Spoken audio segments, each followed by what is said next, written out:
حكايتنا النهاردة فريدة من نوعها، فعاوزك تركز معايا عشان تفهم الحكاية. بطلنا الناس شايفاه موظف ملوش قيمة، بس اللي مش عارفينه ان عيونه بتشوف اللي محدش يقدر يشوفه، وده مش بس عشان ينتقم من الوحوش، لكن قصته قصة تحول أسطورية من ولد مرفوض لبطل لا يقهر. وكالعادة قبل ما نبدأ حكايتنا وجب التنبيه بان كل ما ورد في القصة من احداث فهي من الخيال وملهاش اي علاقة بالواقع. وعشان ما نطولش عليكم يلا بينا نبدأ في احداث الحكاية. في عالم ما بيعترفش غير بالقوة، عالم بيتولد فيه الناس ومعاهم شغلانة وارثينها من أهاليهم بتحدد مكانتهم ومستقبلهم وقيمتهم، ولو اتولدت بمهنة ضعيفة يبقى مكانك معروف هيوصلك للموت. لكن ايه رأيك لو قلتلك ان في وظيفة الكل بيستهين بيها، شايفينها مجرد رقم زيادة، وان صاحب الوظيفة دي هو اقوى كائن على وجه الارض؟ بطلنا اسمه اين بيشتغل مع مجموعة صغيرة مكونة من مغامر وساحرة بيدخلوا الديمس عشان يقتلوا الوحوش ويجمعوا كل حاجة غالية في جسمهم عشان يبيعوها، والشخص اللي بيقيم ايه الغالي في جسم الوحوش هو بطلنا اين. وفي الديمس المجموعه بتقتل وحش على شكل فار وبيقولوا لاين روح قيم اغلى حاجه فيه وهاتها، لكن اين كان شايل كل المعدات وبيمشي بيهم بالعافيه، واول لما بيقع باللي شايله بتبتدي التريقه عليه، ولما بيسمع كلامهم بتصعب عليه نفسه. وبنعرف هنا ان في زعماء عايشين وسط الناس. اول لما طفل يتولد زعيم النور بيديه وظيفه، وزعيم الظلام بيديهم المواهب، لكن الباقي بيكون على الاطفال اللي المفروض يكبروا ويطوروا مواهبهم. لكن اغلب الاطفال بيورثوا وظيفه عائلتهم، وطالما عيلته اتشهرت بوظيفه مستحيل تتغير. وفي العالم الناس بتتقسم لثلاث وظائف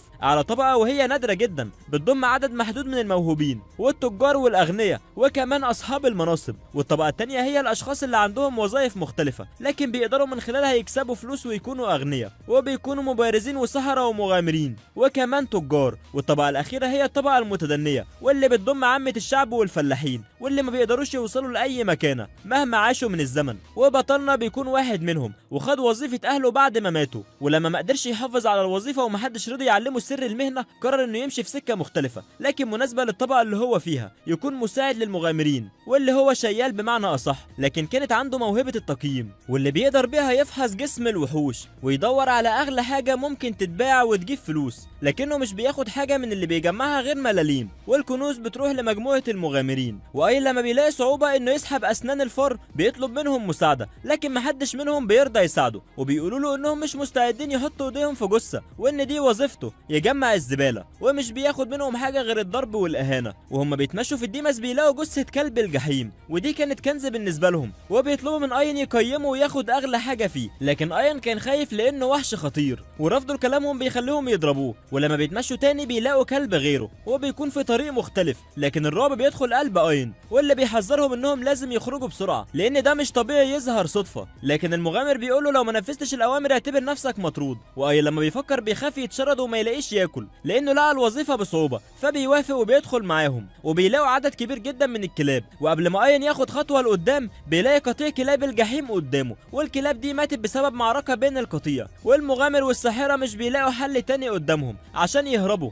غير انهم يضحوا باين، والساحره بتستخدم تعويذه شلل عليه عشان الكلاب تنشغل فيه ويسيبوا لهم فرصه يهربوا، وبتقول له قبل ما تمشي ان التعويذه هتاخد دقيقه بس، يعني لو كان محظوظ هيقدر يهرب، وبيسيبوه وبيجروا والكلاب بتهجم على اين عشان ياكلوه.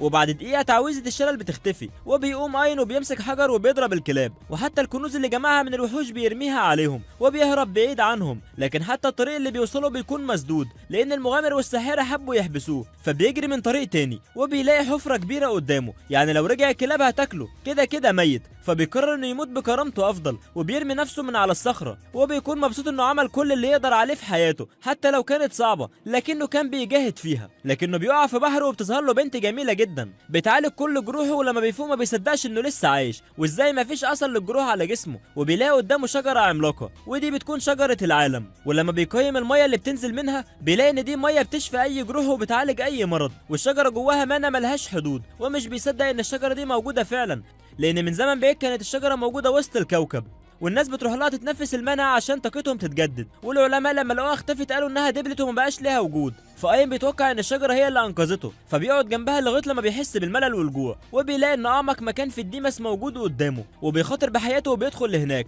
عشان ما يموتش من الجوع. لكنه اول لما بيدخل بيقابله وحش بشع بيشرحه ل 100 حته، وبعدها بيظهر دب عملاق جدا بيقطع وشه بمخالبه، وبيمسكه يفعصه لغايه لما الدم بيخرج من كل مكان في جسمه. لكن فجاه بتظهر بنت في اخر ثانيه وبيكون خلاص هيموت، وبتنقذه مع انها ما كانتش عايزه تنقذه لانه بشري، وبتاخده ترجعه لشجره الحياه من تاني، وجروحه بتخف وبيرجع طبيعي زي الاول. واول لما بيفوق بيلاقي البنت الجميله في وشه، وبياخد عين مختلفه بدل العين اللي خسرها. واين بيفضل باصص للبنت الجميله مش عارف ينطق من حلاوتها، فبيسمع صوت وراه، ولما بيبص بيلاقيها الست اللي انقذته بتقول له بصوت شديد بنتي عملت لك شاي مخصوص اشربه واحمد ربنا انك لسه عايش. ولما اين بيقول لهم انتوا مين بتمسكوا من دماغه، بتقول له اشرب وانت ساكت، مستحيل حد يرفض طلب لبنتي، وبتشربه له بالعافيه. ولما بتلاقيه بص لها وركز معاها بتقول له اي فكره مش تمام هتيجي في دماغك من ناحيتها همحيك من الوجود. فاين بيقول لهم افهم من كده انكم انتوا اللي انقذتوني مش الشجره. فالام بتقول له انا ما كنتش عايز انقذ بشري، وخصوصا بشري ضعيف زيك، لكن بنتي يوري كانت مصره انها تساعدك، وبتامره انه ينحني احتراما ليها عشان ما كانش هيعيش لولاها. لكن اين بيفضل باصص للبنت بنظره اعجاب، وده بيعصبها اكتر وبيخليها تضربه. فاين بيقول لها انت ازاي امها، وبعد كده بتعرفه على نفسها، وبتقول له انا اسمي اورسو، حارسه لشجره العالم، وفي العالم كله مش موجود غير 9 اشجار زي دي، وانا واحده من الحراس، بنخلي الشجر في امان من كل الهجمات الغريبه، ومن وقت ما غرست الجذور هنا وانا بعيش جنبها. فاين بيقول لها يعني يوري بشريه وانت لا. فاورسو بتعرفه ان يوري هي روح واراده الشجره نفسها. فاين بيقرب من يوري وبيقول لها يبقى عشان كده هي جميله جدا. فاورسو بتلاقي يوري اتكسفت فبتضربه تاني، وبتقول له ابعد عن بنتي، وبعدها بيستغرب ازاي قدروا يشفوا جروحه، خصوصا ان نص وشه وعينه كانوا بايظين بسبب هجمات الدب. فاورسو بتقول له انا عالجت كل جراحك بكام نقطه من الشجره، لكن مستحيل كانت ترجع عينك اللي باظت، فاضطرينا ناخد جزء من الشجره ونصنع لك عين بدل اللي باظت، ويوري برضه هي اللي طلبت مني كده، لولاها ما كنتش هعمل كده. فاي مش بيكون مصدق اللي بيحصل، فيوري بتكون مكسوفه جدا وبتقول له عشان انت طبطبت عليا وشكرتني. فاورسو بتقول له دي مش اول مره حد يقع من الديمس لهنا، ويوري دايما بتنقذهم، لكن دي اول مره حد يشكرها. ولما بيعرفوا ان دي شجره العالم بيأذوها وبيقطعوا الورق بتاعها عشان يستغلوا قوتها، وبتقول له بما انها عملت اللي عليها يلا ورينا عرض قفاك. لكن يوري بتقول لها هيروح فين، لو رجع للديمس هيموت، وبتترجاها انها تتصرف. لكن اورسو بتقول لها انا مرتبطه بحراستك، ما ينفعش اخرجه من الديمس واسيبك. ولما بتلاقيها بتبكي بتستغرب لانها مهتمه بيه للدرجه دي، وما بتلاقيش حل غير انها تدربه، وبتقول له انا هخليك قوي جدا عشان تقدر تخرج من الديمس لوحدك. فاين بيبكي من الفرحه لان دي اول مره حد يعامله كده، وبيقول يعني انا هقدر اخرج من هنا حي، وبيحضنهم هما الاثنين من الفرحه. فاورسو بتقول له انت هتتدرب على ايدين اقوى حكيمه في العالم، وبتكون عايزاه يكون عنده صبر وعزيمه من حديد، وبتاخده المكان قريب في الديمس، وبتقول له اول تدريب انك تعرف تستخدم عينك. فاين بيغمض عينيه وبيحاول على قد ما يقدر، ولما بيفتحها بيلاقي المكان كله نور بعد ما كان ضلمه، وبيلاقوا الخفاش اللي شرحه نايم. فاورسو بتصحيه وبتقول له لازم تطلع من هنا سليم عشان تنجح في اول تدريب، واستخدم موهبتك في التقييم مع عين الشجره. ولما بيقيم الخفاش بيلاقي انه بيحب يقطع ودن عدوه، وقبل ما يتجنب هجمته بيقطع له ودنه. فاورسو بتحمي نفسها وبتكب عليه نقط من ميه شجره العالم، وبترجع ودنه مكانها، وبتبص له بنظره شر، وبتقول له يوري اديتها لي عشان عارفه خطتي كويس، هنفضل نتدرب وقت طويل هنا، ومهما يأذوك هرجعك سليم ما تخافش، لكن لو الميه خلصت مش هتخرج من هنا، وهتبقى وجبه دسمه للوحوش. فاين بيحس انها مش هترحمه، بيستخدم العين اللي قوتها بتعدي حدود البشر، وبيقدر يعرف الهجمه جايه منين، وبياخد اسبوع تدريب مع الخفاش، وبيجي وقت الدرس التاني انه يهزم الخفاش. لكن اين بيقول لها انا ما اعرفش احارب ولا معايا ادوات، لكن اورسو بتفهمه ان عينه تغني عن سيوف العالم كله، وبتديه عصايه من الخشب اتصنعت من شجره العالم، وبتقول له ان يوري استحملت الم كسر الغصن عشان تساعدك. فاين بيكون شاكر جدا ليوري بسبب كل اللي بتعمله معاه، وبيقف في وش الخفاش خلاص عارف امتى هيهجم، لكنه ما بيقدرش يسيبه لان حركته بتكون بطيئه بالنسبه للخفاش سريع، فبيستخدم قوه عين الشجره، وبيشوف الخفاش وهو بيتحرك بهدوء جدا ناحيته، وبسبب العين بيقدر يسيبه. والضربه كانت قويه جدا ما تطلعش من اين اللي عمره ما مسك سلاح، وبيفرح جدا انه قدر اخيرا ولا اول مره في حياته يهزم وحش، وبيكون من مستوى عالي. لكن اورسو بتضربه وبتقول له ما تحتفلش بسبب اول نجاح، قدامك خفافيش كتير لسه لازم تهزمهم عشان تدخل لمستوى ابعد. لكن اين بسبب قوه العين والخاصيه الجديده اللي اكتشفها بيقدر يهزمهم كلهم. والدرس الثاني بتقول له بعد ما تموت الوحوش خد منهم قوتهم لنفسك، لكن اين بيقول لها حتى لو قيمت قوتهم مش هقدر انسخها واخدها.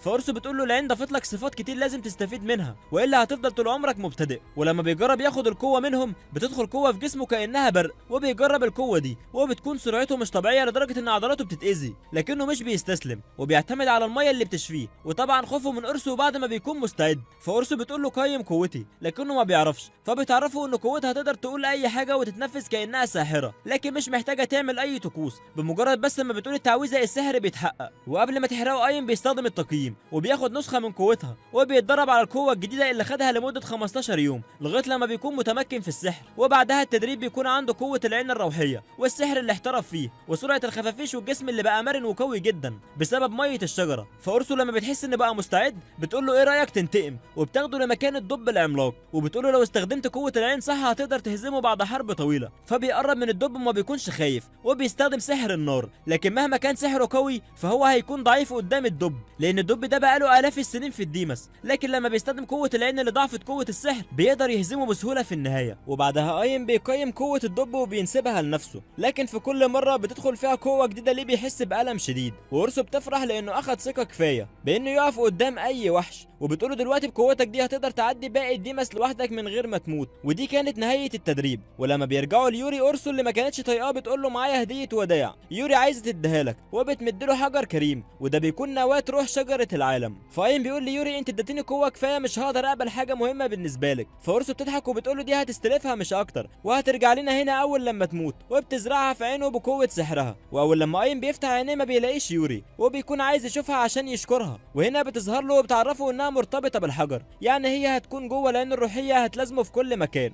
وطبعا اورسو بتضربه لانها مش قادره تسيب اهم واحده في حياتها مع شخص ضعيف ما تعرفش عنه حاجه، وبتقول ليوري ما كانتش تعرف حد غيري من اول لما اتولدت، لا صديق ولا قريب، وبرغم انك مغفل لكن عندك قلب طيب، وانا مش عايزاها تكمل باقي حياتها لوحدها، عايزاك تخليها تشوف العالم. واين اللي مش قادر يستوعب انه يتحرك بقوه شجره العالم الموجوده في عينه بيوعدها انه هيحافظ عليها، وبتديه قوه جديده قبل ما يمشي بالسحر يقدر يحتفظ باي حاجه في مخزن سحري، وبتديه سيف اتصنع من الشجره وبتطعنه في عينه، وبتخليه يبلع حجر الفلاسفه واللي بيتشكل على هيئه عين بدل اللي باظت عشان تقدر تتواصل معاه دايما وتشوف كل حاجه بتحصل معاهم. فاين بيسال يوري ايه اللي نفسها تعمله لما تطلع سطح الارض، فيوري بتقول له عايز اشوف اخواتي الكبار والصغيرين. فاورسو بتقول له ان نواه شجره العالم الكبير اتقسمت ل9 وكل واحده اتوزعت في ديمس مختلف. فاين بيحس ان دي طريقه يرد لها الجميل بيه ويوعدها انه هيخليها تقابل عيلتها، وبيدخل الديمس واورسو بتتواصل معاه وبترشده للطريق الصح، وكل ما بيقرب من خطر بتعرفه، فبيخرج السيف من المخزن السحري وبيهزم افعى من مستوى عالي جدا وبيكمل طريقه وبيقف قدام باب كبير. فاورسو بتقول له كل ديمس فيه زعيم بيتغذى على ارواح البشر بيحمي نواه المتاهه، وعشان يتفتح الباب لازم تهزم الزعيم، وطبعا مش محتاج اقول لك هم اقوياء قد ايه. فاين بيتوتر وبيخاف، لكن يوري بتطمنه انها هتفضل جنبه، وكمان اورسو بتشجعه. فاين بيقول لنفسه انه مبقاش زي زمان، ما بقاش يجمع الزباله عشان يعيش، وبيقول انه بقى انسان عايش مع شجره العالم وبقى قوي جدا. وبيدخلوا لقلب الديمس وبيوصلوا لنواه المتاهه، لكن بتظهر لهم دايره سحريه بيخرج منها الزعيم وبيكون وحش صخري عملاق. فاورسو بترشده يعمل ايه، لكن ما كانش في مقارنه ابدا في فرق الحجم والطول، وبيستخدم اعلى درجات السرعه في الحركه، وكمان بيستخدم تقنيات جديده، لكن ضربه واحده من الزعيم بتنزل عليه كانها نيزك، وكل ما يوري تلاقي جسمه اتصاب بتعالجه بميه شجره العالم، وبيكون مصر انه يحمي يوري اللي ساعدته وانه يخرج للعالم تاني. كل ده بيخليه يعمل كل اللي يقدر عليه عشان ما يتاذيش. واورسو بتقول له استخدم اعلى نقطه سحر علمتها لك، لكن لو ما هزمتوش بيها من اول مره هيكون صعب جدا تستخدمها مرتين في نفس اليوم. فاين بعدها بيستخدم اعلى نقطه سحر بيستخدم فيها كل ذره من قوته وبيدمره بالسحر لدرجه انه بينصهر من شده قوته، كأن القوه دي ما كانتش نار، دي كانت بركان وانفجر. فبيشكرهم لانه ما كانش هيقدر يعمل كل ده ابدا لوحده. وبياخد قوه الزعيم وبتظهر له اورسو بعد ما اتنقلب بسبب العين، وبتقول له انا اقدر اخلي عينك قوتها تكون اعلى اضعاف لو استخدمت قوه نواه المتاهه. وبعدها بتنقل قلب الديمس لجوه عينيه لدرجه ان مستواه بيعلى 6 درجات وبيوصل للمستوى 12. وبعد ما بياخدوا قلب الديمس بتتقفل كل الابواب اللي تدخلهم لشجره العالم الام، وبكده محدش يقدر يوصل لها تاني، ويوري هتعيش في سلام ويقدروا اخيرا يخرجوا من الديمس بسلام. وبعد كده بنروح للمغامر زويد واللي بيكون خان اين في الديمس، وبيكون خلاص اتجنن من كلاب الجحيم اللي شافها، وكل اللي يشوفه يحكي له وينصح الناس انهم ما يقربوش من الديمس، وبيقول ان اين هو اللي ضحى بنفسه عشانهم وبينسى اللي عمله فيه عشان ما يتقبضش عليه. لكن اين بيسمع القصه الكدابه اللي ماشي يحكيها للناس، وبيقول له هو مين اللي مات، فبيقف زويد مصدوم وبيقول له انت لسه عايش؟ ازاي انت لسه عايش؟ مستحيل تهزم الوحوش دي. لكن اين بيحكي لكل الموجودين القصه الحقيقيه، ولما بيلاقي الناس هاجمته بيدافع عنه وبيقول لهم مهما كان برضه انا كنت شغال معاهم، ولولا ما كنتش هبقى في اللي انا فيه دلوقتي، وبيشكره وبيمشي. لكن الناس كلها بتاخد بالها ان اين بقى انسان مختلف عن الاول، فبيروح اين مع يوري وأورسو وبيسمعوا صوت حد بيصرخ، فبيروح اين ينقذ الناس من الوحوش وبياخد قوتهم، ويوري وأورسو بيشفوا المصابين، واين بيروح يطمن على الباقي. لكن بتشوفه بنت بتحضنه وبتقول له انت بطلي. فاين بعدها بيقول للشباب اللي معاها لو انت اخوها اتصرف اعمل اي حاجه. فالشاب بعدها بيعرفه على نفسه، بيقول له انا جاسبر رئيس شركه تجاريه، ودي كلاوديا الاميره الثالثه في المملكه، وبياخدوه الاسرى عشان يشكروه. لكن كلاوديا كانت مصره انها تقرب من اين، لكن يوري بتغير عليه وبتقول لها انا مراته. فكلاوديا بتقول لها ما عنديش مانع اكون مراته الثانيه. فاين بيفقد النطق بسبب الخناقه اللي كانت عليه، فجاسبر بياخده لمخزن الاحجار وبيقول له انا قدرت اعرف ان عينك الشمال هي نواه روحيه، ودي مصدر قوه شجره العالم. وبيحكي له الاسطوره اللي بتقول ان كان في ملك شياطين على الارض حاول يدمر العالم، وشجره العالم وقتها خسرت كل قوتها عشان تدمره. وبيقول له انه كان بيدور على النواه دي من زمن طويل جدا، وبيطلب منه انه يعيش معاه للابد عشان يفضل جنب العين اللي اتمنى يشوفها عمره كله. وقبل ما اين يرفض، أورسو بتقوله لازم توافق عشان مصلحتك، اكيد هو عارف كل المعلومات عن اشجار العالم الباقيه، هيوصلك لباقي الدياميس بسهوله. فاين بيقول لجاسبر انا موافق اكون صديق ليك. لكن اين بيقول له عرفني كل المعلومات عن انويه الروح الباقيه. فجاسبر بيعرفه انهم موجودين في اماكن خطر جدا والوصول ليها يعتبر مستحيل. بعد كده جاسبر بيعرفهم مكان ديما السري، فبيروحوا هناك على امل انهم يلاقوا حد من عيله يوري. ولما بيدخل اين بيلاقي نهايه مسدوده، فأورسو بتعرفه ان ده محتاج سحر النقل. واين بمجرد ما بيلمس البوابه بتتفتح لوحدها وبيتنقل لغابه جميله جدا موجوده جوه الديمس. لكن أورسو بتحذره ان دي اوهام، وبيسمعوا صوت بنت صغيره وبتقول بحماس شديد اهلا باخت يوري، بقالي فتره كبيره ما شفتكيش. فبتخرج يوري متحمسه وبتندى على اختها الصغيره وبيكون اسمها بينا، واللي كانت بتراقبهم من بعيد اول لما دخلوا الديمس. وبتتفاجئ ان اختها تعاونت مع بشري بعد ما كانت منعزله عن الكل، وبتقول لهم انها موجوده في نهايه الديمس، ولو عايزين يوصلوا لها مضطرين يمشوا الطريق اللي مليان بالوحوش والمصايد. ولما بتلاقي اين اتحمس وبدا طريقه، بتقول له الديمس اللي انا بنيته مختلف عن كل الموجودين في العالم، ولو استسلمت من اول الطريق مش هستغرب. لكن اين بيقول لها انا ما جيتش لغايه هنا عشان استسلم. وبمساعده أورسو اللي بتعرفه مكان كل فخ قبل ما يقع فيه بيقدر يعدي نص الطريق، وبينا اللي كانت مراقباه خلاص هتتجنن لان محدش دخل الديمس السري بتاعها وقدر يوصل للمرحله دي ابدا. وبعد وقت قليل أورسو بتقول لاين في وحش قدامك، لكن الوحش كان شكله غريب كانه خارج من نبات وبيخرج من ايده لقاح النوم عشان اين اخد قوه المقاومه من درع الدب ومفيش حاجه بتاثر فيه. وبيقول لبينا اللي كانت بتصرخ من الغيظ انا بعمل كل ده عشان يوري تقدر تقابلك، وبيخرج السيف وبيموت الوحش وبياخد قوته. واثناء لما كان مشغول بيكون في وحش مستخدم قوه التخفي بيهاجمه، لكن اين بيفضل مستحمل الهجمات العاديه واللي مش بتاثر فيه لغايه لما أورسو بتعرفه مكان الوحش. فاين بيضرب الارض وبيلاقي ان صاحب الهجوم هو نمله عملاق، وبعد ما بيقيمها وبياخد نسخه من قوتها بينا بتقول له مش هسمح لك توصل غير لما تستسلم لقوه الديمس، واللي جاي اصعب بكتير، وبتخلي وحشين يهجموا عليه. لكن اين بكل سهوله بيستخدم السرعه القصوى وبيموتهم بالسيف،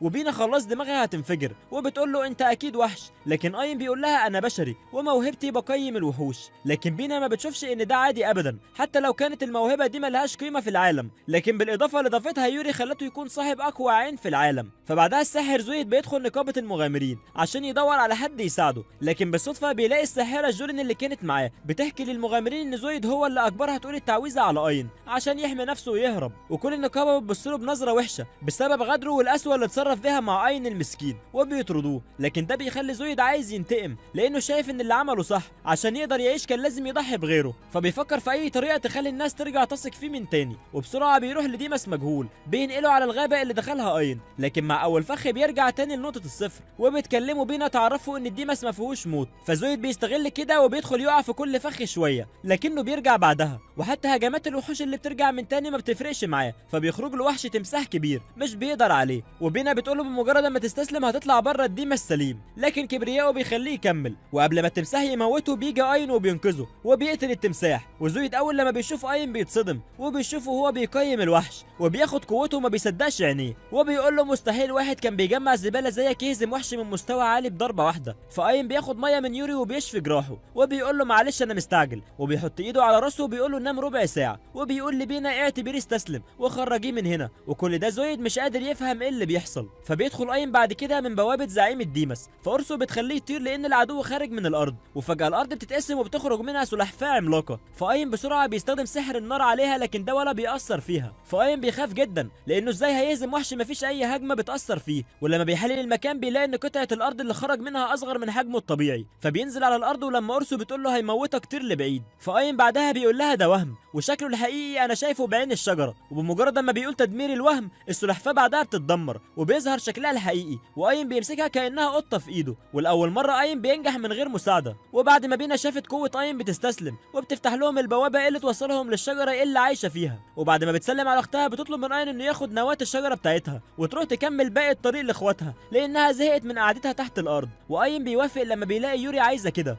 وفجاه السلحفاه بتتحول لبنت، ودي بتكون واحده من اقوى 4 وحوش في العالم، واللي بتحمي بينا والشجره، واسمها كورو. فقايم بيستأذن منها عشان ياخد بينا معاهم للعالم بره. فكورو بتوافق، لكن بشرط انه يبلع حجر الفلاسفه عشان هي كمان تقدر تتحرك معاه وتحميها في اي مكان. فأرسو بتجهز حجر الفلاسفه مع نواه الديمس وبتدخلها في عين قاين. بعد كده قاين بيعرف جاسبر انه عايز يبيع كل الادوات اللي كسبها في الديمس، لكن قبل ما جاسبر ياخدها بياخدوا نقابه المغامرين عشان يبيعها هناك، ويقدر هو يشتريها منهم لان ده القانون في المدينه. واول لما بيوصلوا الموظفه بتاخد منه بطاقه التعريف بتاعته، لكنها بتتصدم لما بتلاقي وظيفته مقيم، وبتقول مستحيل واحد زيك يقدر يقتل الوحوش. وبتقول لجاسبر الولد ده بيخدعك، ابعد عنه. وحتى كل المغامرين بيتريقوا عليه. فجاسبر بيشوف قاين اتضايق جدا من كلامها، فبيقول له وريهم كل المخزون اللي عندك. فقاين بسرعه بيخرج كل الوحوش من المخزن السحري اللي ادته له أرسو في ايده. وكل الناس هناك بتتصدم لان الوحوش دي نادرا لما بتظهر ومحدش بيقدر يموتهم مهما كان مستواهم. لكن برضه الناس مش بتسيبه في حاله، وبيقولوا عليه انه سارقهم، لان واحد من اقل طبقه في المجتمع مستحيل يكون قوي كده. فبتتدخل ميجان رئيسة النقابه وبتسكت الناس، وبتقول لهم ما ينفعش تحتكروا شخص عشان مكانته في المجتمع قليله. وكمان جاسبر بيدافع عنه وبيقول لها انا اضمن لك بنفسي ان الشخص ده يقدر يقتل وحوش اقوى من كده بكتير. فقاين ولا اول مره بيفرح في دخوله للنقابه، لانه ما كانش بياخد كلمه حلوه من حد، وكل كلامهم كان تريقه واهانه ليه ولعيلته. وبعد ما المغامرين بيعرفوا انه قفل 2 من الدياميس السحريه بيطلبوا منه ياخدهم في مجموعته، لكنه بيهرب منهم. وبيرجع قاين للقصر وبيرتاح في حمام السباحه، لكنه بيفكر في كل اللي حصل معاه زمان، وبيقول لنفسه انا كرهت اني اتعامل بالطريقه دي. والانبهار اللي بيبان في عين الناس بعد ما يعرفوا قوتي ويعرفوا اللي عملته ده مش بيخليني مرتاح، لاني مش متعود على كده. فبتخرج يوري تقعد معاه، لكن أرسو بتبوظ عليهم اللحظه دي هي وبينا. فبيخرج قاين وبيروح يقعد مع كورو، وبيقول لها انت كمان بتعاملي بينا على انها بنتك زي أرسو. فكورو بتقول له ده اكيد حراس شجر العالم هم اللي صنعوا نواه الشجره، والبنات الصغيرين دول هم اللي ظهروا من النواه. فقاين بيقول لها يعني لسه في 6 تانيين اخوات يوري ومعاهم 6 حراس. فكورو بتقول له الحقيقه ان هم 7. الشجره اللي دبلت نواه روحها ما اتدمرتش، دي كانت اول نواه واول روح لشجره، وتقريبا كده هي لسه عايشه واسمها ايكيديا، ودي بتكون الاخت الكبيره والمفروض تكون معاها حارستها بتحميها، لكن محدش يعرف مكانها ولا حتى نعرف فين الاماكن اللي فيها باقي الاشجار. وبتسال قاين اذا كان هيستسلم لو وصل لطريق مسدود وما عرفش باقي الاماكن. فقاين بيبتسم وبيقول لها مستحيل، انا بقيت مديون ليوري، واقل واجب هعمله معاها ان اجمعها بعيلتها تاني، هعمل كل اللي اقدر عليه علشانها. فبيصحى قاين الصبح بدري وبيلاقي ميجان رئيسة النقابة جاية تزوره عشان تطلب منه خدمة، وبتقول له التنين بيهمس واحد من أقدم التنانين واللي جابها ملك الشياطين على الأرض، وكان هربان من فترة طويلة، لكنه ظهر أخيرا وهاجم التجار وطلبها كان إنه يهزمه لأنها شافت إنه الوحيد اللي هيقدر يعمل كده. لكن قلب قاين الشجاع بيخليه يقبل المهمة، وبيروح لطريق التجار في الصحراء وبيخلي أرسو تحدد مكانه. فأرسو بتقول له التنين بيقدر يمتص السحر وكمان التعويذات، وبيخليها قوته اللي بيهجم بيها على عدوه، يعني هيكون مضطر انه يستخدم السيف وقوة العين ويبعد عن السحر. فقاين بعدها بيفجر الرمل فالتنين بيخرج من تحته وبيكون حجمه مش طبيعي ابدا، وبيقول مين اللي استجرأ انه يصحيني من نومي؟ انا التنين العظيم اللي اخدت قوة ملهاش حدود من ملك الشياطين، ولسه ما اتخلاش اللي يقف في وشي. ولما قاين بيقول له انا جيت اهزمك بيضحك عليه وبيتريق، وبيقول له انت فاكرني ارنب بفرو جاي تلعب معاه؟ مخلوق ضعيف زيك مالوش قيمة، انا صنعني ملك الشياطين وههزمك بسهولة. فقاين بيرد له الاهانة وبيقول له الظاهر كده ملك الشياطين ما كانش قوي كفاية عشان يصنع تنين هيتهزم على ايدين بشري. فالتنين بيغضب اكتر وبيستخدم السحر، لكن لكن اين بسبب سرعته الكبيره بيجري ناحيته وبيقطع ايده، والتنين بينزل تحت الرمل وبيخلي اين يدخل في حاله توتر وبيخرج بعدها وبيبلعه. لكن اين بيستخدم اقصى قوه للسحر المعاكس اللي جوه جسمه وبيفجره بعد ما قدر يحلل بعين شجره العالم ان قوه التنين في جلده، لكن جواه كان اضعف بكتير. فالتنين بيقدر يتكلم حتى بعد ما انفجر، وبيفضل باصص لاين وبيعترف بالهزيمه وبيقول له انا اتمنيت الموت من زمان، لكن ما كنتش اعرف انه مخيف بالطريقه دي، لدرجه ان كلماته بتاثر فيه. وبعد ما الملك بيعرف انتصارات اين بيطلب يقابله وبيقول له كنت حابب اقابل جوز بنت المستقبلي، واخيرا جت الفرصه. وبيشكره انه قتل التنين وحرر المدينه من تهديده، وكمان لانه انقذ الاميره. وقبل ما يمشي بيديه ساعه عليها الختم الملكي يقدر يروح بيها اي مكان عايزه، واين بياخدها وهو مبسوط لانها هتنفعه انه يتحرك بيها اماكن كتير لان طريقه طويل عشان يلاقي باقي اخوات يوري. وبينتشر بعد كده خبر موت التنين في العاصمه كلها، وبيتمشى زويد اللي دخل في حاله اكتئاب بسبب اين وانتصاراته وبيتمنى انه يموته. فبتظهر له بنت مش بشريه اسمها ايكيديا بتقول له انها هتساعده.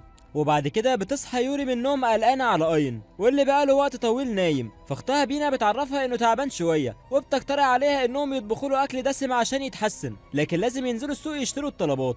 لكن يوري بتكون قلقانه انهم يبعدوا عن اين او يخرجوا من غير ما يعرفوه لان العالم بره خطر عليهم، لكن بينا بتقنعها بسهوله. فبيحلم اين بالوقت اللي كان بيشتغل فيه مع زويد وبيشوف قدام عينيه المعامله اللي كان بيتعامل بيها، وبيتضايق انه كان قابل على نفسه كده عشان خاطر ياخد ملاليم منه. وزويد اللي ما كانش بيسمعه كلمه كويسه ابدا، كان كل كلامه معاه مليان بالاهانه والذل والتقليل منه ومن اهله. وكمان بيشوف رؤيه لما كانت الكلاب هجمت عليه وبيشوف نفسه ميت بعد ما الكلاب كلته، وبيكون مدرك ان لولا انه قابل يوري كان هيكون ده مصيره. لكن حتى نفسه في الحلم كانت بتهاجمه وبتقول له ان قوته دي مش مجهود شخصي منه لكن كلها من شجره العالم، وانه ما ينفعش ينسى اصله وينسى الطبقه الدونيه اللي اتولد منها. فبيصحى اين بيصرخ من الخضه وبيلاقي اورسو قدامه، فبيسالها عن يوري فبتعرفه انها نزلت المدينه وهي متابعه تحركاتها. ولما بيقول لها انه عايز يروح وراهم بتقول له ارتاح شويه، انت كنت بتبكي وقت نومك. فاين بيقول لها حلمت حلم فوقني وعرفني ان كل اللي انا فيه مجرد حظ، لولا اني قابلتكم ما كنتش هبقى هنا ولا كان ده هيبقى مكاني، كان زماني في معده كلاب الجحيم. وبيقول لها انا الاساس اللي جاي منه مستحيل يتغير،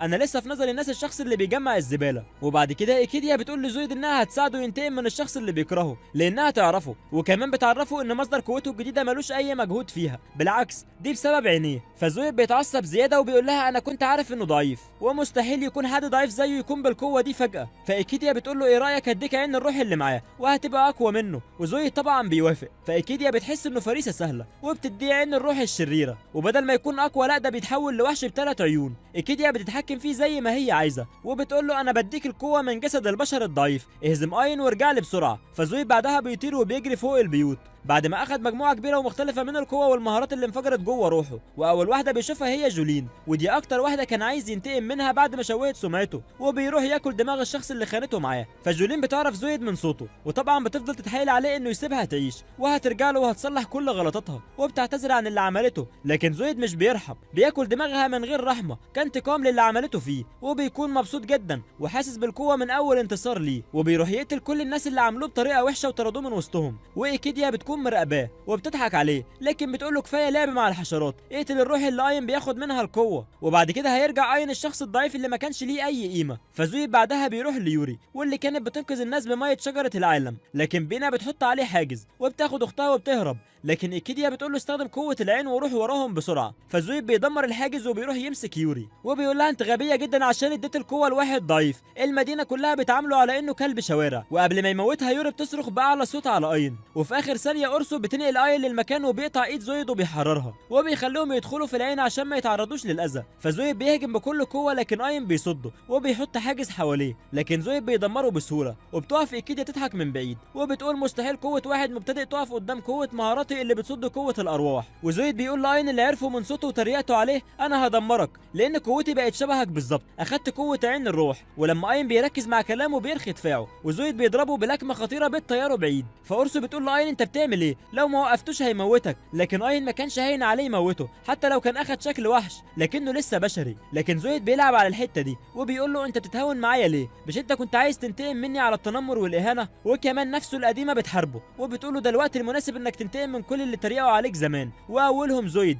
انت وهو بقيتوا وحوش زي بعض، مش هتفرق اذا قتلته ودمرته، لان دي طبيعتك الجديده. والكلام والضغط ده بيشتت اين جدا. فيوري بعدها بتخرج وبتقول له زويد اين مستحيل يكون شرير زيك. واورسو بتقول له انت بقيت قوي بمجهودك وذكائك، وعندك قلب كبير عايز يحمي كل اللي بيحبهم، والشجاعه اللي فيك ما كانتش من قوه يوري، صفاتك كلها كانت نابعه من قلبك. فاين بيتاثر جدا من كلامهم، وبيوعدهم انه يكون قد الثقه دي. ولما بيدرك كويس ان القوه اللي اخدها نماها بموهبته وقوته الروحيه، بيوصل لاعلى درجه من قوه عين الروح والقوه السحريه، وبعدها قوته بتوصل ل 100%. وبعد ما بيامن بنفسه بيوصل لمستوى الحارس الامين، وبتكون قوه زويد قدامه 10% بس، لدرجه انه ما بيقدرش يدمر اي حاجز تاني. فاكيديا بتديه قوه اكبر، لكن اين بضربه واحده من السيف بيكسر العين الشريره، وبيرجع زويد بعدها لطبيعته، وبيمدله ايده وبيقول له حتى ان كان الضعيف قادر يتغير، انت كمان ينفع تتغير. كل اللي عليك انك تقبل بالحقيقه وبالمساعده، وتمسك ايد اللي عايز يساعدك. وبرغم ان زويد كان كاره انه يتكسر قدامه، لكنه بيستسلم وبيتقبض عليه. واين بيكون عايز يعرف مين اللي استغل زويد وحوله لشيطان عشان ينتقم. وبعد ما اين بقى حارس رسمي ليوري، كان لازم انهم يعملوا طقوس العهد مع بعض. واورسو بتقوله كمان ان الطقوس دي ضروريه عشان يقدر يستخدم كميه مناسبه من السحر. وبالرغم ان اورسو كانت جايه على نفسها وهي بتقول كده، لكنها بتعرفه ان العهد بينهم لازم يكون بتواصل مباشر بين الاتنين. لكن اللي بيجي في بال اين انه هيكون زي فارس بيبوس ايد الاميره. لكن بينا وكورو كان الفضول واخدهم ايه اللي هيحصل بعد كده، لكن اورسو بتاخدهم وبتطلع بره. فاين بعدها بيبوس دماغها، ولما العهد بينهم بيتم بيظهر نور قوي جدا بيحوطهم، وبتتطور قوه العين الروحيه لمستوى اعلى. فبتروح ايكيديا للبارون فالكو ومعاها رساله من ملك الشياطين فيها امر بقتل الشاب اين. ولما بتلاقي البارون مستهتر بالاوامر وازاي يروح بنفسه عشان عيل صغير ملوش لازمه، وايكيديا بتعرفه انه قتل بهموس التنين، وده اقدم تنين على الكره الارضيه، وبتقنعه بطريقتها انهم واثقين فيه بانه الوحيد اللي هيقدر ينفذ المهمه دي. وفي نفس الوقت البارون بيفتح بوابه تنقله لعالم البشر، وبيستخدم قوته في الطيران، قوه رياح العواصف، بيقدر يطير بسرعه لدرجه ان محدش يقدر يشوفه بالعين المجرده. وبيروح للموقع اللي فيه اين، وبيقول له انا جيت بامر اني اقتلك. فاين بيكسفه وبيقول له كفايه كلام، صوتك عالي هتصحيهم كده. ففالكو بيتعصب عليه وبيقول له انا هقطع لحمك بضوافري، وبعدين اوزع جثتك لكل مكان في العالم. واول لما بيقرب منه اين بيديه قلم معتبر بيطيره لبعيد، وبيروح وراه عشان يخلص عليه، وبيبعده عن القصر. وبيقول له انت بارون مش كده، وبيقول له ان دي اقل مكانه في مستويات النبلاء، وبيضربه بقوته السحريه يوقعه على الارض. وبيستغرب هو ليه كان جاي يقتله ويعرفه منين اصلا. فبيروح اين القصر عشان يدخل المكتبه المحرمه، واللي جواها ارشيف وكتب كتيره عن العيله الملكيه، وبسبب الساعه هيقدر يدخل هناك من غير مشاكل. لكن كلاوديا بتقول له لازم كمان تاخد موافقه امين المكتبه. وبمجرد دخول اين بيتبني حاجز يمنع اي كائن غير بشري من انه يعدي، وبيتقطع الاتصال بينه وبين يوري واورسو واللي وقفوا بعيد بسبب الحاجز. وبرغم ان اين كان خايف لكنه بيدخل، وفجاه بيلاقي بنت بتقع وبسرعه بيروح ينقذها، لكن ده كان اختبار ليه. فاين بيعرفها على نفسه، وهي كمان بتقول له ان اسمها أليس، وبتخرج بعد كده عصايه سحريه من ايديها ترجع الكتاب مكانه. ولانها امينه المكتبه بتكون عارفه مكان الكتب كلها، وبتقول له اين انت جيت هنا ليه. فاين بيقول لها انه عايز يعرف مكان باقي الدياميس السحريه عشان عنده حد عزيز عليه لازم يجمعه باهله. فأليس بتديه كتاب وبتقول له المعلومات اللي عايز تعرفها موجوده هنا. وبيبان على البنت ملامح اكتئاب شديد، وبتقول له انا قدرت احدد ان عينك الشمال نواه روح شجره العالم بتاعه يوري، لان انا كمان روح شجره. فبيخرج اين بيعرفهم اللي حصل، وبنعرف بعد كده ان الحارسه دي اسمها اكاهاني. بعد كده الحارسه اكاهاني بتقول لأليس ما عرفتهوش ليه مكان الديمس السري، هو انت مش عايزه تقابل اختك؟ فأليس بتقول لها انا خايفه من العالم بره، وبكره البشر لانهم قتلوا اختي الكبيره ايكيديا. ولما بيدخل اين تاني اكاهاني بتقول له ممنوع حد يدخل غير البشر، لان أليس اضعف من انها تحارب اي شخص قوي، ومش هينفع تخرج من المكتبه لانها مش عايزه كده، فمش هتقدر تستحمل العالم ولا تتاقلم معاه. فاين بعدها بيروح لأليس بيقول لها انا عارف معنى انك تكوني خايفه من عالم غريب عنك، وانا كمان كنت خايف وعديت بالمرحله دي، لكن بسبب يوري والباقي قدرت اتشجع، ولو انت اخدت القرار احنا هنساعدك. وبيوعدها انه يختم الديمس بتاعها عشان تقدر تخرج. فأليس بتاخد وقت طويل تفكر في اين، لانها كل ما بتشوفه نبضات قلبها بتكون سريعه، وحست ان العالم الرمادي اللي كانت عايشه فيه اتحول لالوان. والاحساس ده قرأت عنه كتير في الكتب، وده مش مجرد اعجاب. وحتى الحارسه بتاخد بالها وبتقول لها ادي فرصه لاين يخرجك، وانا هكون معاكي خطوه بخطوه. ولما اين بيرجع أليس بتقول له انها واثقه فيه، وانها عايزه تخرج بره المكتبه تشوف اختها وتدخل في كل تجربه كانت خايفه منها. واين بيفرح جدا بالثقه دي، وبياخدها وبيخرج بره الشجره لقلب الديمس، واكاهاني بتديه نواه الشجره وبياخدهم وبيعدي في كل مراحل الديمس الصعبه وبيقتل كل الوحوش اللي في طريقهم من غير مساعده اورسو، وبياخد كل قوه الوحوش وبيخرج من الديمس. وبعد كده بيوصل اليس لاخواتها واللي بيفرحوا جدا انهم شافوها اخيرا، وبينا الوحيده اللي بتاخد بالها ان اليس معجبه بيه وبتغيظها بتصرفاتها، لغايه لما اليس بتحس بغيره منهم وبتقرب من اين زيهم. وبعد ما الكل اخد باله ان اليس بتحب اين، كلهم بلا استثناء بيسالوه اذا كان بيحب اليس ولا لا، فاين بيحس بضغط شديد بسببهم، وكل ما بيسيب المكان وبيروح يقعد لوحده بيروحوا وراه وبيصمموا انهم يسمعوا رده. لكن اين كان خايف يقول لا يجرح مشاعرها، وخايف يقول ايوه وهو مش حاسس من ناحيتها غير باعجاب بسيط. وبينا الشقيه هي اللي بتولع الدنيا بكلامها لما بتشوفه مركز مع يوري بس، فاين مش بيستحمل البخار اللي في اوضه الساونا وبيقول لهم انه خارج، لكن اليس بتمسك فيه وبتقول له عايز افضل جنبك. لكن اخواتها لما بيسمعوا وحتى اين بيفهموا انها عايزه تفضل مع اخواتها، وده عكس اللي كانت تقصده. وبعد كده اين كان قاعد لوحده وبيكون حاسس بملل، فبتيجي ميجان وجاسبر بيتعاملوا معاه بكل لطافه وحنيه، وده طبعا لان عندهم طلب. فجاسبر بيتدخل في الموضوع وبيقول له انه اخذ امر من الملك عن الشياطين، فاين بيفتكر البارون. وميجان بتقول له من مئات السنين الشياطين انطردوا من عالم البشر، لكن الفتره الاخيره ابتدى يظهر فيها عدد منهم بيهدد العالم، ومهمته انه يحمي الناس ويموتهم لان وجودهم هيجيب دمار على الارض، وحتى المغامرين لو اتجمعوا كلهم مستحيل يقدروا يهزموا شيطان واحد. فاين بيقول لهم انا كمان هكون حابب ان اساعد الناس، لكن اورسو بتقول له المهمه دي لو قبلتها هتعطل هدفنا. لكن اين بيقول لها انا عارف كويس احساس ان يكون في عدو قوي في مكان بيهدد سلام الناس، انا عشت كده طول عمري ومش عايز حد غيري يدخل في التجربه دي، وانا كنت بالنسبه لكم غريب وساعدتوني، وبالقوه اللي اديتوها لي لازم اساعد بيها غيري. وكلامه بيقنع يوري وبتقول له انا موافقه انك تعمل كده، وكلهم بيتحدوا معاه عشان يوافق على المهمه. وفي المدينه اللي هاجمت عليها الشياطين بيهرب الناس لاماكن بعيد خوفا من انهم يموتوا، وكمان بياخدوا معاهم اطفالهم. لكن مجموعه كبيره بتروح لتنين بيحمي القريه واسمه هايدرا، بيطلبوا منه انه يسامحهم ويسمح لهم يعيشوا ويحميهم، لكن التنين هايدرا ما بيقتنعش بالطفله اللي بيدوها له واللي بتكون بعد غياب طويل. لكن الاب ما بيستحملش يشوف بنته بتتاكل قدام عينيه كضحيه، وبيقول لهايدرا ارجوك كلني انا بدل بنتي. لكن التنين هايدرا بيقول لهم انتوا نسيتوا اتفاقنا ولا ايه؟ احنا طلبنا منكم تقدموا بنت كل شهر عشان نحميكم، والعقوبه على كسر الوعد هو موت قريتكم كلها. وبيتنفس عليهم غاز سام، وقبل ما ياكل البنت بيوصل اين في الوقت المناسب وبينقذها. واورسو بتعرف اين ان ده تنين في شكل افعى بيطلق غاز سام، وحتى جسمه مصنوع من المواد السامه. فاين بيطلب المساعده من يوري وبينقذوا مع بعض كل اللي اتاثروا بالغاز بعد ما نشر الميه في الجو، وده كله بعد ما مستوى العين اتطور بسبب العقد. واين بعدها بيقول لرجال القريه يهربوا، لكنهم بيقولوا له ايه فايده الهروب، كده كده احنا ميتين. وحتى التنين بيقول له عدد البشر زاد واحد حتى لو كان اقوى منهم، لكن الوجبه يا دوب هتكفيهم. لكن اين من غير ولا كلمه بيطلع سيفه، وبالتقنيه الجديده اللي اكتسبها بيشرح التنين على 100 قطعه من غير ما يتحرك من مكانه، وكل رجال القريه بيكونوا مصدومين وبيقدروا يتعرفوا عليه لان خبر موت التنين القديم وصل لكل مكان في العالم. واورسو بتشجع اين بكلامها بعد لما لقيته عارف يدمج بين القوه الجديده وقوه التقييم بسهوله من غير مساعدتها، والنتيجه كانت مبهره، وكل القريه بيشكروه لان لولا كان زمانهم ميتين. فاين بعدها بيروح لقصر ملك المدينه، لكن بيلاقي ان المكان جميل جدا عكس باقي القريه، ولما بيدخل بيلاقي الامير نيجون فبيساله عن الوحوش اللي بتظهر في قريتهم، لكن نيجون بيقول له ما شافش وحشه قبل كده. ومدينتنا جنب غابه اسمها الهاويه واللي مشهوره بانها مكان بيضم الوحوش، وممكن تكون الناس من الخوف قالوا على الوحوش شياطين. لكن اين بيقول له ازاي وانا هزمت التنين هايدرا قبل ما اجي؟ فنيجون بيتخض وبيقول له انت عملت ايه؟ كده الوحوش هتملى المدينه لان التنين هايدرا هو اللي كان بيحمينا، وبسبب الوحوش ما كانتش بتدخل هنا، ولو كنت بص على التضحيه فهي مش مهمه عشان باقي المدينه تعيش، ولا انت ناوي تفضل هنا للابد تحمي الناس؟ وبيتعصب بعدها جامد من اين لانه مضطر يشوف خطه بديله يحمي بيها المدينه، وبيخرج اين يفكر هو اللي عمله كان صح ولا غلط. فنيجون بعدها بيقف قدام المرايه بتاعته واللي بتتكلم وبيصرخ ومش لاقي حل للمشكله، لكن نسخته في المرايه بتقول له ان اين هو المشكله لانه مش بشري. فبيروح اين يتكلم مع سكان القريه اللي عايشين في دمار، وكل ما بيسالهم عن الملك محدش بيرد غير شخص بيشرح له الحاله، وبيقول له احنا كل اللي طالبينه اننا نعيش في سلام زي باقي البشر، وحالتهم بتصعب عليه جدا. فبيحط ايده على الارض وبيخرج بذور من المخزن، وبقوه العين بيخلي الارض تطلع زرع، وبيحط ايده على السور وبيبنيه من جديد. فالراجل بيحكي له ان بعد ما الملك مات وابنه جه مكانه كل حاجه باظت، وهو اللي جاب التنين هايدرا واتفق معاه انه يقدم له كل شهر بنت لغايه لما 90% من بنات المدينه اتاكلوا، ورفع الضرايب على الكل، واللي ما بيدفعش بيقدموا اضحيه للتنين، وكل اللي دخلوا القصر عشان يشتكوا ما رجعوش تاني. فاين بعدها بيشوف بعين ال1000 ميل عدد كبير من الوحوش جاي ناحيه المدينه، وبيقف بكل عزيمه عشان يدافع عن سكانها اللي ما يعرفهمش. بعد كده اين بيقف على السور وبيراقب الاف الوحوش اللي خارجه من الغابه، واورسو بتقول له ان السور ده مستحيل يفضل ثابت قدام عددهم، والوحوش لو دخلت المدينه مش هتخلي بشري واحد عايش. فاين بكل شجاعه بيطير في الجو وبيقول لها انا وعدتهم احميهم. ورجع لهم الامل، وبيضرب ضربه خارقه عليهم لكنها ما بتعملش حاجه غير انها بتزود عددهم، وبيكون على الارض سرب من الوحوش عدده لا نهائي،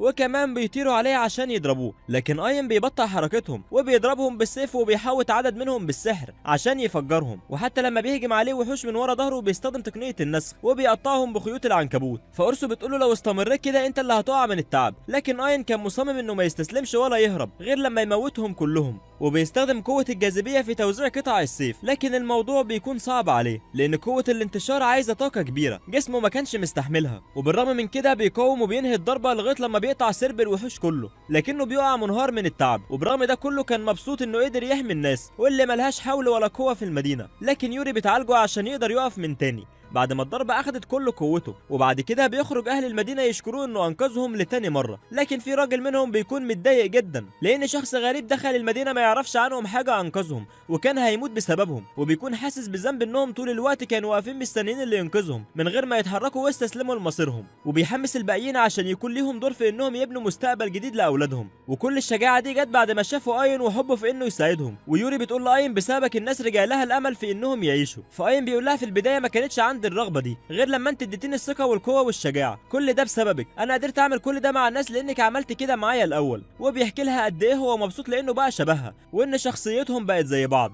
واهل المدينه بيسمعوا كلام اين فبيقولوا لبعضهم انهم مش هيسمحوا لنيجون يتحكم فيهم تاني، لكن نيجون بعدها بيخرج وبيقول لهم انتوا بتتكلموا عني في غيابي، واهل المدينه بيقولوا له ان دي اخر مره هيسمعوا اوامره لانه ما قدرش ينقذهم. فنيجون بيقول لهم انتوا هتفضلوا مخدوعين كتير، اين اللي قدامكم ده شيطان، فكروا شويه، مستحيل انسان طبيعي يقدر يعمل كل اللي عمله، دي مسرحيه هو بيعملها عشان يقدر يتحكم في مدينتنا، لكن الناس بيقولوا له حتى لو كان شيطان ده هيكون افضل منك انت لانك كنت بتضحي بينا واحد ورا التاني، احنا محتاجين واحد يدافع عننا زي اين. فنيجون بيحس بألم شديد جدا في دماغه بسبب الشيطان اللي كان بيتواصل معاه في المرايه لانه كان بيستغله عشان ياخد جسمه ويقدر يحكم مدينه البشر، واول لما بيمسك مرايته يطلب مساعده من الشيطان شادو، فاين بيعرف ان اللي حصل مع زودا هيتكرر تاني وبيصرخ بصوت عالي عشان يسيب المرايه، لكن الوقت كان فات وشادو بيسيطر على نيجون وبيقول له الوقت اللي جاي لازم تسمع كلامي وكل اللي مش بيطيعوا اوامرك لازم تقتلهم زي ما عملنا مع والدك. فنيجون بعدها بيقول له لكن والدي مات بسبب المرض، فشادو بيضحك وبيقول له خليني اعرفك الحقيقه، وبياخدوا لذكرى قديمه لما كان والده الملك كان بيساعد الناس الكبار في السن في الزراعه وكان محبوب جدا وسطهم، انما نيجون كان عنده مرض معدي ومحدش كان حابب يقرب منه حتى اطفال سنه، وكان كل ما بيتمشى في المدينه يسمع الناس بيتكلموا عليه وبيقولوا انه اتاخد من غابه الهاويه، والصدمه وقتها كانت كبيره لدرجه ان دموعه خرجت شيطان شبهه عشان يتحكم فيه وفي تصرفاته. فنيجون حب الشيطان اللي خدعه بانه صديق ليه وشاركه في كل حاجه، وفي يوم من الايام كان الملك تعبان ونيجون كان قلقان جدا عليه، فشادو اقترح عليه نوع عشب معين وقال له لو اديتها له هيخف بسرعه، فنيجون بحسن نيه بيجيب العشب وبيعمل منه شاي وبيقدمه له، والملك بيفرح جدا لما بيشربه، لكن حالته مع الوقت بقت اصعب، فنيجون زرعه من العشبه اللي شادو قال له عليها وكان بيعملها لوالده مشروب كل يوم، لكن الملك بعدها بيموت بسببها، وده اللي كان عايزه شادو من الاول، واللي اول لما عرف ان الملك مات فرح وشجع نيجون انهم يمسكوا الحكم مع بعض، هو هيقرر ونيجون هينفذ، وبيقول له في الاخر انت قتلت ابوك بايديك، والنبته اللي كان بيديها له كانت نبته سامه كانت بتسممه مع الوقت وبتموت اعضائه، وبيقول له انه قال على اين شيطان عشان يخلص منه زي ما خلص من الملك، ومش اين هو اللي شيطان، لكنه هو كان كل هدفه انه يبني مسار بين البشر والشياطين، وانه كان السبب في فتح الباب ليهم. وقتها صدمه نيجون وصراعه مع الحقيقه اللي هزت كيانه ما كانتش سهله، وبسبب الغضب اللي جواه شادو بيقدر يتحكم فيه. بعدها أورسو بتقول لأين إن الشيطان ده استخدم تمويه عشان محدش يقدر يكتشفه، فأين بعدها بيقول لشادو خرج نيجون بره الموضوع، لكن شادو بيضحك وبيقول له نيجون قدامك أهو، لكنه أضعف من إنه يتحكم في نفسه، عشان كده الوقت اللي جاي أنا اللي هكون مسؤول عن كل حاجة حتى المدينة، وبيرمي كل اللوم على أين وبيقول له إن اللي حصل مع نيجون كان هو السبب فيه لأنه كان بيستخدمه عشان يخرب المدينة اللي هتكون قريب حصن وكمان بوابة للشياطين واللي هتدخل منها للعالم ده، لكنه لما خرب الخطة اضطر يظهر نفسه وبيقول له انه طالما اخد جسم نيجون هو مش هيقدر يعمل اي حاجة خوفا من انه يؤذيه، مع ان في النهاية لما شادو يوصل للي عايزه هيموت نيجون وبتبتدي قوته تظهر، فأين بسرعة بيحط عليه حاجز، لكن شادو بيتريق عليه وبيقول له كفايه لعب عيال، قوتي مضاده للارواح اللي انت واخد قوتك منهم، وبيستدعي وحوش من البوابات اللي بيفتحها تحت الارض وبيخليهم يهجموا على الناس، فأين بسرعه بيستخدم تقنيه النسخ وبيخرج منه نسخ كتير جدا عشان يحموا الناس ويقتل الوحوش بالسيف، لكنه ما بيركزش مع شادو اللي بيظهر من وراه وبيضربه وبيقول له ما تنساش ان عدوك لسه موجود.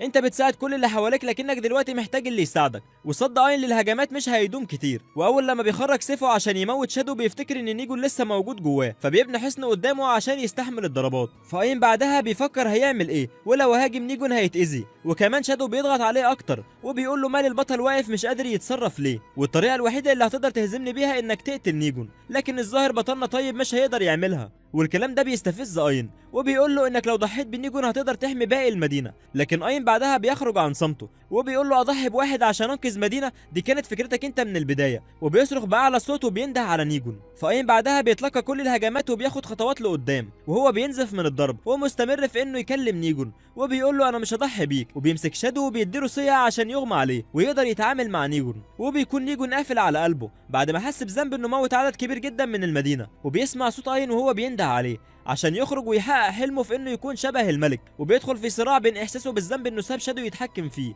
وانه عايز يشوف الابتسامه على وشوش الناس، وزي ما كان الملك بيساعدهم وبيحبهم نفسه يعمل كده، وانه يواجه الحقيقه في وقت متاخر، وده كان صعب عليه جدا، وواجب عليه مسؤوليه انه يكمل اللي بدأه الملك، وده بيخلق جواه امل جديد. فبيصحى شادو وبيشوف اين اللي يدوب بيتنفس بالعافيه، وبيقرر ان المره دي يموته عشان يكمل خطته، لكن جسده بيتحنط مكانه بسبب نيجون اللي فاق لنفسه ومنعه من انه يتحكم فيه تاني، وبيطعن نفسه بعدها وبيحكي لنيجون انه كان اكتر من مجرد صديق بالنسبه له، لكن شادو بيقول له انه كان وسيله لتحقيق هدفه مش اكتر، وانه اصلا ما بيطيقش يشوفه ولا بيطيق شكله لانهم شبه بعض. وبينسحب شادو عشان نيجون يموت لوحده، وقبل ما يروح لطفله عشان يتحكم فيها اين بيموته، وهو ويوري بيعملوا كل اللي يقدروا عليه عشان ينقذوا اين بميه شجره العالم. ولما بيفوق نيجون بيقول لهم انقذتوني ليه، موتي هو الطريقه الوحيده عشان اكفر عن اللي عملته. لكن بيجي اهل المدينه بعدها وبيقولوا له ان موته مش هيكفر عن اللي عمله ولا هيرجع اللي ماتوا بسببه، لكن لو عايز فعلا يساعدهم يمشي على خطوات الملك ويقف على رجليه ويهتم بالمدينه.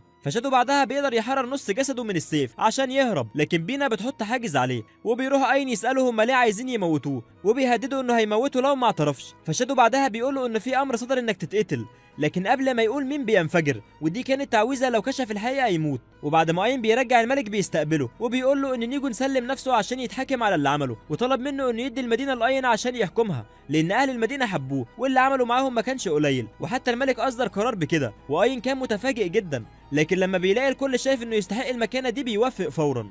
بنروح بعد كده لمملكه الشياطين، وبنشوف 2 بيتمشوا من الوحوش اللي بيتكلموا عن القرد البشري، واللي قتل 2 من اقوى 5 في المملكه، لكن واحد منهم رقبته بتطير، والتاني بيشوف ان اللي عملت كده هي واحده من باقي ال5 واسمها ايوانا. فايوانا بعدها بتروح لايكيديا، ولما بتشوفها بتراقب اين بتقول لها انت مركزه معاه جامد، فايكيديا بتقول لها لازم اركز معاه، اين مش بس عنده عين قويه سكنت جوه بشري، لكنه قدر يتحد بيها ويخلي كل القوه دي مواهبه ومهاراته، وبتديها امر انها تجيب لها واحده من ارواح شجره العالم الموجودين على الكوكب، لان هدف اين يجمع باقي ارواح اشجار العالم، وبتديها مكان شجره تروح تستناهم هناك. فايوانا بتوعدها انها تقتل اين وتجيب لها روح شجره العالم اللي عرفتها مكانها. وبعد كده أليس بتدخل على اين وبتقول له انها كانت بتستخدم عين ال1000 ميل عشان تعرف باقي اماكن اخواتهم وعشان تكون مفيده بالنسبه لهم، لكن واحده ساعدتها عشان تقدر تلاقي مكان شجره، وبتظهر قدامهم كروش الاخت التانيه، والغريب انها هي اللي وصلت لهم مش هم اللي لقوها، وبتقول لهم ان سبب ظهورها عشان تعرفهم ان في شيطانه من اقوى 5 شياطين عايزه تدمر شجره العالم بتاعت واحده من اخواتهم واسمها ميا، ودي اصغر واحده في اخواتهم، ولان الحارسه بتاعت ميا ماتت بسبب الناس اللي كانت بتهجم على الشجره عشان يستغلوا قوه المنى الخارجه منها، فكروش اخذت مهمه حمايتها. فاين بيقول لها وانت ازاي قدرت تسيبي شجره العالم بتاعتك من غير حمايه؟ فاليس بتقول له اخواتنا الكبار عندهم قوه انهم يتحركوا بحريه. فاين بيقول لها وانت مش هتقدري تقتلي الشيطانه بعينك الشريره؟ فكروش بتقول له اقدر اقتلها بس ده لو استخدمت عيني، لكن ده ممكن يضر بكل منطقه ميا، لان صعب جدا اقدر اتحكم في قوه عيني، والقناع ده هو الوحيد اللي يقدر يمنع القوه من انها تخرج. فاين بيقول لنفسه معقوله تكون كروش بكل القوه دي ومش قادره تهزم الشيطانه؟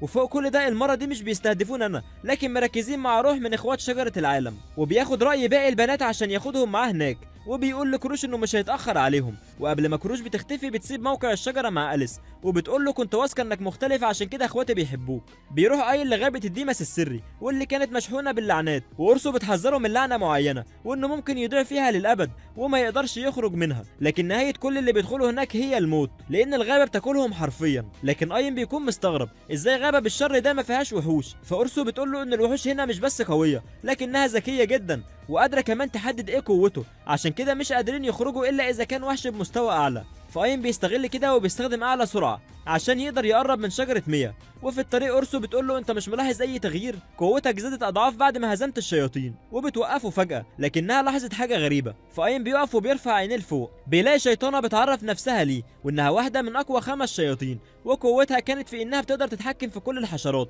لانها شيطان النحله. واول لما بتبدا هجوم اين بيختفي وبيظهر وراها وبيطعنها، لكنها بتتحلل وبيخرج منها نحل كتير وهي بتكون واحده منهم، وعشان يقدر يهزمهم كلهم لازم يقتلها هي الاول. فاين بيرتاح من كل ده وبيستخدم السحر في انه يموتهم كلهم. والشيطانه بتلاقي بوابه مفتوحه فبتقرر تدخل فيها عشان تهرب، لكنها بتظهر لها ايوانا وبتموتها. وبتقدر بعدها تشوف اين اللي كان واقف وراها مراقبها، واين بيقدر يحدد ان قوتها مختلفه عن الكل بسبب هيئتها، وبتعرفه مهمتها. لكن اين بيظهر وراها عشان يسلبها قوتها، لكن ايوانا كانت مختلفه عن الباقي. وبيستمر الهجوم بينهم في الجو، والهجوم بيقعد وقت طويل، لكن ايوانا ما بتتاثرش باي هجوم. كل اللي بتعمله انها بتضحك وبتقول له عدى وقت طويل عن اخر مره حد ضربني. وبتخرج مسدساتها السحريه واللي الطلقات فيها لازم تصيب جسد العدو، يعني حتى الهروب وصدها مش هيوقفهم. لكن اين بكل سهوله بيصدها وبيعمل هجمه مضاده ليها بتصيبها، وبيظهر وراها وبيقطع رقبتها، لكن ما بتموتش. واين بيقول لها انه سلبها قوتها لانه دمج استنزاف القوه مع كل مره ضربها فيها.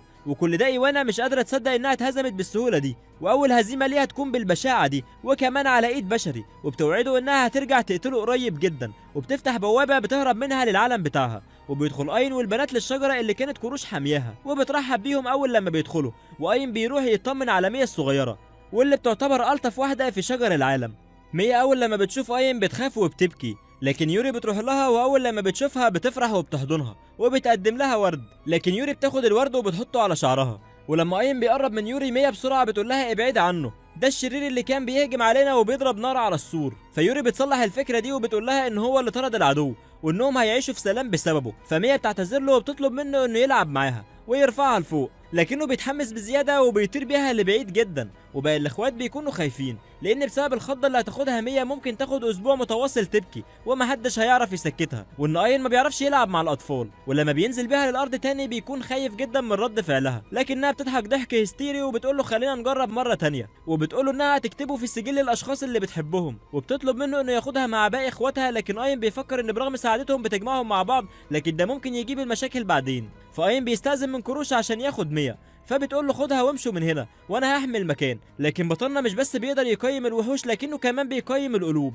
وبيعرف ان كروش هتعمل كده لانها مضطره. فبيقول لها تقدري تيجي مع اخواتك وانا هحط حاجز على الشجره وهحط نسخه مني تحميها. فكروش بعدها بتخرج له نواه الروح بتاعتها هي وميا، وباقي البنات بيفرحوا جدا انهم هيكونوا مع بعض. واين بيقف مع اورسو يقول لها انه مبسوط لانه جمع يوري ب4 من اخواتها، واخيرا قلبه اتملى بالدفى بوجودهم وبمحبتهم ليه. وبيكون مصمم ان مهما كانت صعوبه اللي جاي لكنه لازم يجمع باقي ال4 اخوات. واخيرا اين بيقدر يحب نفسه ويقبلها، وقصه حياته كلها بتتعاد قدام اورسو واللي بتتاثر جدا بسبب اللي وصلوا له بسببه. وبتديه نواه كروش واللي بتكون قوه العين الشريره، ونواه ميا واللي بتكون قوه صنع الاشجار. وقوه العين نفسها بترتفع اكتر والمستوى بيعلى، وكروش بتعرفه ازاي يستخدم قوه العين وايه قوتها ومهاراتها. وحتى السيف بيتشحن بقوه ضرب الشر واللي يقدر يقطع اي حاجه خاصه بالسحر، وبمجرد ما بيلمس العدو بيسلب منه قوته وياخدها. وفي الوقت ده بتكون ايكيديا اللي ما بتستسلمش مجمعه اكبر عدد من اقوى الشياطين عشان تبني خطه لموت اين. فاين بعدها بيروح قصر نيجون وبيستلم مهمه النظافه هو والبنات، وبياخد أليس للمكتبه عشان ينظفوها. لكن أليس لما بتلاقي انهم بقوا لوحدهم بتقرر انها تعترف بمشاعرها ليه، لكن اين بيسبقها وبيقول لها وانا كمان عندي نفس المشاعر، لكنه كان يقصد حب الكتب والقرايه. لكن أليس بتفهمه غلط وبتتخيل فعلا انه بيبادلها نفس الشعور، وحماسها في الوقت ده بيطير الكتب من مكانها. فيوري بتكون مبسوطه بتجربه التنظيف لانها ما كانتش بتعمل كده ابدا حتى في شجره العالم بتاعتها. وبتحكي لأورسو انها اتعلمت حاجات كتير واكتشفت جوانب كتير في شخصيتها، وكل ده كان بسبب اين، وعشان كده نفسها تشوف اين دايما مبسوط. فكروش وميا بيدخلوا اوضه اللبس وبيلاقوا هناك فساتين كتير، فبيندقوا بعدها على باقي اخواتهم. فبيقرروا بعدها انهم يعملوا حفله ترحيب بكروش وميا. وبتنزل يوري بعدها لابسه فستان اميره وبيكون جميل جدا، واول لما اين بيشوفها بينبهر بجمالها. ويوري بتاخده لساحه الاحتفال وبيلاقي ان البنات كلهم لابسين فساتين جميله، وكمان بيدوا لبس الملك يلبسه. وبعدها بيعزفوا موسيقى وبياخدوا وقت طويل يرقصوا ويعبروا عن سعادتهم بعد تعب طويل جدا ضاع في المعارك مع الوحوش. وبتقف يوري مع اين وبتشكره لانه كان سبب كبير جدا في انها تتجمع مع اخواتها، وبتتمنى ان الاوقات السعيده دي تدوم للابد. فاين بيوعدها انه يجمعها بباقي اخواتها وان الاوقات دي هتكون اطول من اوقات الخوف، لانه هيعمل كل اللي يقدر عليه عشان يحميهم، وبيقول لها ان حياته بقى ليها طعم بسببها هي واخواتها، وانه عايش حياه ما كانش يحلم بيها بسببهم. وهنا بتنتهي حكايه البطل اين. لو عجبك الملخص ما تنساش اللايك والاشتراك عشان ده بيشجعنا استمر، وفي النهايه ما تنساش صلي على النبي. اشوفكم في حكايه جديده، والسلام.